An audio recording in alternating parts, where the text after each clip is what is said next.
1979, the Cold War was at its peak. Two superpowers, the United States and the Soviet Union, were locked in a global struggle for power and influence. And suddenly, one rugged and mountainous country became the center of this silent war: Afghanistan. When Soviet troops crossed the Afghan border in late 1979, the world watched carefully. Moscow believed the invasion would secure its influence in the region and protect a communist government in Kabul. But instead, it ignited a brutal conflict that would last for years. Afghanistan's mountains quickly became a battlefield.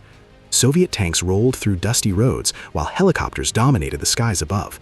Yet in the valleys and hills, small groups of Afghan fighters began organizing resistance. These fighters were known as the Mujahideen. Armed mostly with basic rifles and fueled by determination, they started fighting back against one of the most powerful armies in the world. Far away in Washington, intelligence officials at the CIA were closely watching the situation unfold. American leaders feared that if the Soviet Union gained full control of Afghanistan, it could expand its influence toward the Middle East and the Persian Gulf. Instead of sending American troops into direct combat, the United States decided to fight a secret war. Inside CIA headquarters, strategists designed a covert operation that would quietly support the Afghan resistance. This operation would eventually become one of the longest and most expensive covert missions in intelligence history. The mission was given a name: Operation Cyclone. Under this secret program, the CIA began sending money, weapons, and equipment to Afghan fighters. But these supplies could not be delivered directly. Instead, they were transported through neighboring Pakistan. Pakistan became a crucial link in the covert network. Intelligence agencies coordinated the delivery of weapons across hidden mountain routes into Afghanistan. Soon, Mujahideen fighters began receiving better equipment and training. Guerrilla warfare tactics were taught in secret camps across the region. These fighters learned how to ambush convoys, sabotage supply lines, and disappear into the mountains before Soviet troops could respond. The war slowly began to change. Soviet forces still had powerful weapons, armored vehicles, and aircraft, but the terrain and guerrilla tactics made their mission increasingly difficult. Years passed and the conflict continued to expand. More fighters joined the resistance, and the CIA increased its support.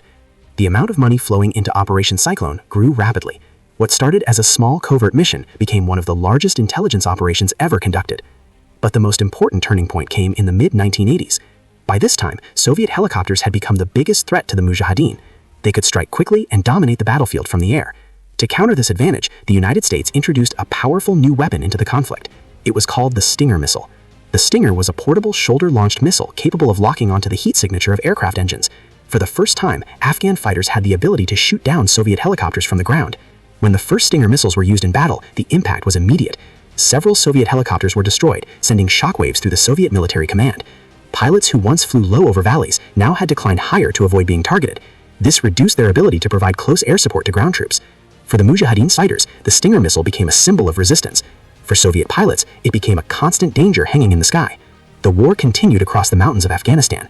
Convoys were ambushed in narrow valleys, supply routes were attacked, and Soviet soldiers faced relentless guerrilla tactics. Meanwhile, the CIA quietly continued Operation Cyclone in the background, expanding the flow of weapons and funding. The goal was never to defeat the Soviet Union in one decisive battle. Instead, the strategy was to turn Afghanistan into a long and exhausting war. The longer the conflict lasted, the more resources the Soviet Union had to spend. Back in Moscow, the war was becoming increasingly unpopular. Families were questioning why their sons were fighting in a distant land that seemed impossible to control. Year after year, the war dragged on. The rugged mountains of Afghanistan became a trap for Soviet forces. Eventually, Soviet leadership realized the conflict was draining their economy and weakening their global position. Negotiations began to end the war. By the late 1980s, the Soviet Union made the decision to withdraw its troops from Afghanistan. In 1989, Soviet military convoys slowly began leaving the country.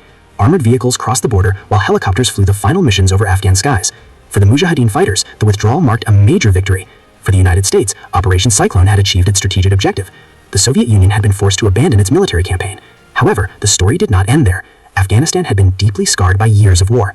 Cities, villages, and infrastructure had been destroyed. Different resistance groups began competing for power inside the country. The weapons and resources that had flowed into Afghanistan during the war remained scattered across the region. The consequences of the conflict would continue to shape the country's future for decades. Still, Operation Cyclone remains one of the most significant covert operations of the Cold War. It showed how intelligence agencies could influence global conflicts without deploying traditional armies. Behind the scenes, far from public attention, covert operations were shaping the balance of power between nations. And sometimes, the battles that change history are not fought in open war. They are fought quietly, in the shadows. The extraction route was compromised. We're investigating.